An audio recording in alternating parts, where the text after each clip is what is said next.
Offer RB pain relief roll on 1 కొంటే 150, 2 కొంటే 1 ఉచితం. తలనొప్పి, వెన్నునొప్పి, మోకాల నొప్పి, కడుపుపురం మరియు దోమల మందు పైపుతగా మరెన్నో సమస్యలకు ఒకే మార్గం RB pain relief oil. Shiva Balakrishna వద్ద 250 కోట్ల విలువైన ఆస్తులను ఏసీబీ గుర్తించింది. ఆయనకు 214 ఎకరాల భూములున్నట్లుగా విచారణలో తేలింది. ఆయన వెనుక ఉన్న ఉన్నతాధికారుల పాత్రపై సైతం ఏసీబీ అధికారులు ఆరా తీస్తున్నారు. శివబాలకృష్ణ బినామీలపై ఏసీబీ దర్యాప్తు కొనసాగుతోంది. ఆయన సోదరుడు నవీన్ అరెస్టుతో పాటు మరో 2 అరెస్టుకు అధికారులు రంగం సిద్ధం చేశారు.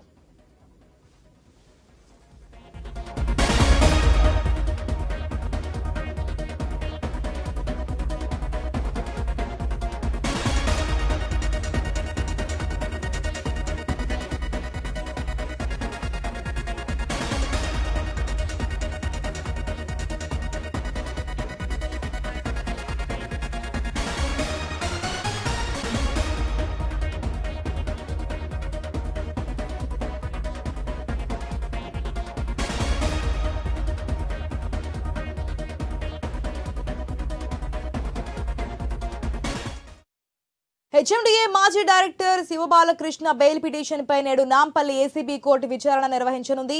ఇప్పటికే శివబాలకృష్ణ వద్ద 250 కోట్ల విలువైన ఆస్తులను ఏసీబీ గుర్తించింది. ఆయనకు 214 ఎకరాల భూములున్నట్లుగా విచారణలో తేలింది. ఆయన వెనుక ఉన్న ఉన్నతాధికారుల పాత్రపై సైతం ఏసీబీ అధికారులు ఆరా తీస్తున్నారు. శివబాలకృష్ణ బినామీలపై ఏసీబీ దర్యాప్తు కొనసాగుతోంది. ఆయన సోదరుడు నవీన్ అరెస్టుతో పాటు మరో 2 అరెస్టుకు అధికారులు రంగం సిద్ధం చేశారు. రైట్, పూర్తి డీటెయిల్స్ మా ప్రతినిధి రవిచంద్ర ద్వారా తెలుసుకుందాం. రైట్ రవిచంద్ర, మనం చూస్తున్నాం శివబాలకృష్ణ ఈ మధ్యన తెలంగాణ స్టేట్ లో అందరికీ తెలిసినటువంటి పేరు 250 కోట్లు అక్రమంగా సంపాదించడం తెలుస్తుంది. అదేవిధంగా ఆయన సోదరుడితో పాటు ఇంకో 2 కూడా అరెస్ట్ చేయబోతున్నట్టు తెలుస్తుంది కదా, పూర్తి డీటెయిల్స్ ఏంటి? ఆశ, మరో 3 అరెస్ట్ చేస్తారంటున్నారు. 2 అయితే ఇవాళ సాయంత్రం కల్లా అదుపులోకి తీసుకుంటామంటున్నారు. శివబాలకృష్ణకు సంబంధించిన కేసును అదుపులోకి తీసుకునే అవకాశాలు ఎక్కువగా ఉన్నాయని చెప్పొచ్చు. మరొక 2 కూడా ఇవాళ సాయంత్రం కల్లా అదుపులోకి తీసుకొని విచారణ దర్యాప్తు కొనసాగిస్తుంటారు. ఇప్పటికే శివబాలకృష్ణకు సంబంధించిన ఆయన సోదరుడు శివ నవీన్ కుమార్ కూడా అదుపులో తీసుకొని విచారణ చేపడుతున్నారు. ఇప్పటికే ఆయన సెంట్రల్ చెంచల్గూడ జైల్లో ఉన్నారు. ఆయనతో పాటు శివబాలకృష్ణ ఉన్నారు, శివబాలకృష్ణ డ్రైవర్ ఉన్నారు. ఒక పక్క జైల్లో ఉన్నట్టుగా వాళ్ళు జైల్లో ఉన్నారు, బయట ఉన్నట్టుగా వాళ్ళని అదుపులో తీసుకొని అదుపులోకి తీసుకొని విచారణ చేపడతామని చెప్తున్నారు. అయితే ఇప్పటికే 250 కోట్లకు పైగా ఆస్తులు ఉన్నట్టు గుర్తించినట్టుగా ఏసీబీ. అయితే దీంతో ఈడీ కూడా రంగంలో దిగే అవకాశం ఉంది. ఎందుకంటే ఎక్కువ మొత్తంలో ఆస్తులు, ఎక్కువ మొత్తంలో అక్రమ ఆస్తులు బయటపడటంతో ఈడీ కావచ్చు, ఇన్కమ్ ట్యాక్స్ డిపార్ట్మెంట్ కూడా ఇందులో ఇన్వాల్వ్ అయ్యే అవకాశాలు ఎక్కువగా ఉంటాయి. టెక్నికల్ గా ఆ విధంగా ఇన్వాల్వ్ అవుతాయని చెప్పుకోవచ్చు. అయితే ఒక కేసును బట్టి ఉంటుంది, ఆ కేసును బట్టేసి ఇన్వాల్వ్ అయ్యే అవకాశాలు ఎక్కువగా ఉంటాయి. కాబట్టి వాళ్ళు కూడా ఎఫ్ఐఆర్ కాపీలు కావచ్చు, ఇప్పటి వరకు స్వాధీనం చేస్తున్నట్టుగా విలువైన పత్రాలను కూడా స్వాధీనం చేసుకుని దాని మీద కూడా ఈడీ కూడా ఒక విచారణ చేసేట్టుగా అవకాశాలు కనిపిస్తున్నాయని చెప్పుకోవచ్చు. మొత్తానికి శివబాలకృష్ణ కేసు అనేక మలుపులు తెలుస్తుందని చెప్పుకోవచ్చు. చాలా పెద్ద మొత్తంలో 100 కోట్లు, సుమారు 1000 కోట్లకు పైగా ఉంటాయి.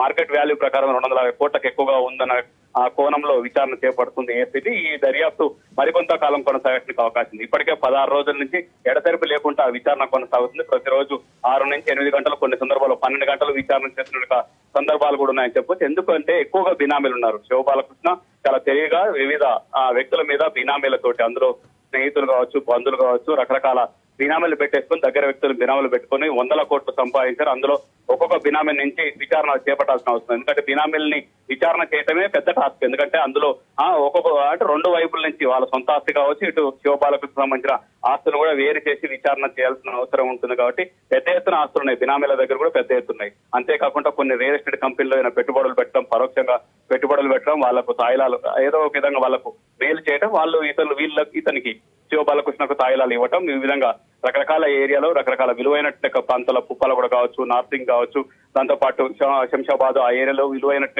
ఏరియాల్లో విల్లాలకు కావచ్చు, దాంతో పాటు భవంతులకు అంటే అపార్ట్మెంట్లకు పెద్ద ఎత్తున పర్మిషన్లు ఇచ్చారు. త్రిబుల్ జీవోలో కూడా అవకాశం లేనటువంటి ప్రాంతంలో కూడా అక్రమంగా అవకాశాలు ఇచ్చారు, అనుమతులు ఇచ్చారు. భవనాలు కట్టడానికి, లేఅవుట్ వేయడానికి అనుమతులు ఇచ్చారు. ఈ విధంగా విచ్చలవిడిగా అధికారాలను ఉపయోగించుకొని విచ్చలవిడిగా అక్రమాస్తులు సంపాదించిన కేసులో ఏసీబీ అధికారులకు ప్రతిరోజు ముక్కున వేలేసుకునే విధంగా ఆస్తులు బయటపడుతున్నాయని చెప్పుకోవచ్చు. ప్రతిరోజు కూడా ఆస్తులు బయటపడుతున్నాయి, ఒక్కొక్క రోజు ఒక్కొక్క విధంగా బయటపడుతుందని చెప్పుకోవచ్చు. వీటన్నిటినీ క్రోడీకరించి ఏసీబీ అధికారులు దర్యాప్తు కొనసాగిస్తున్నారు. ఆశ, మరి రవిచంద్ర మనం చూసుకుంటే ఫస్ట్ రోజు ఏసీబీ అధికారులు రైడ్ చేసినప్పుడు మీరు చెప్పిన విధంగా ఒక్కొక్క అంటే ఆ వాచెస్ కానీ ఫోన్స్ కానీ ఇవన్నీ చూస్తూ ఉంటే ఏసీబీ అధికారులు అవాక్ అయిన విధంగా. కానీ 250 కోట్లు ఇప్పుడు రవిచంద్ర ఒక్కరే ఆస్తే మరి బినామీలు కూడా ఎక్కువ సంఖ్యలో ఉన్నారని చెప్తున్నారు. ఇంకెన్ని కోట్లు బయటకు వచ్చే అవకాశం ఉందనుకోవచ్చు? కోట్లలో ఉంటది, సుమారు 1000 కోట్లకు పైగా ఉంటదంటూ ఏసీబీ అధికారులు ఇప్పటికే సూత్రప్రాయంగా అంగీకరించారని చెప్పుకోవచ్చు. సూత్రప్రాయంగా దీనికి సంబంధించిన వివరాలు వెల్లడించారు. ఎందుకంటే శివబాలకృష్ణ చాలా రిచ్ గా మెయింటైన్ చేశారని చెప్పుకోవచ్చు. అంతేకాకుండా ఆయన దగ్గర సుమారు 100 వాచ్లు, అది కూడా లక్షల విలువ చేసేట్టుగా రిస్ట్ వాచ్లు, చేతి గడియారాలు, దాంతో పాటు 24 ఐఫోన్లు, అవి కూడా కాస్ట్లీ ఐఫోన్లు, రకరకాల ఐఫోన్లు.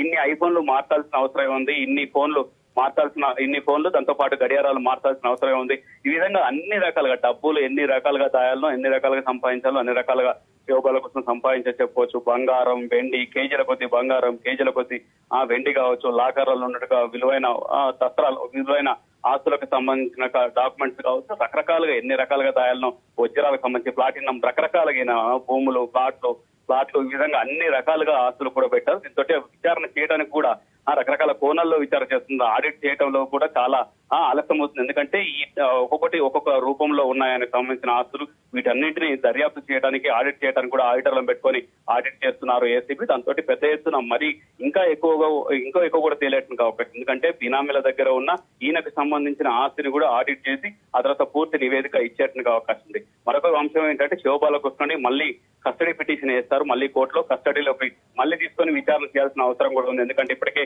మొన్నటి వరకు ఫిబ్రవరి 8 వరకు ఆయన్ని విచారణ చేపట్టారు. మరోసారి కస్టడీలో తీసుకొని విచారించే అవకాశాలు ఉన్నాయి. ఆశ. Right Ravichandra, thanks for the update.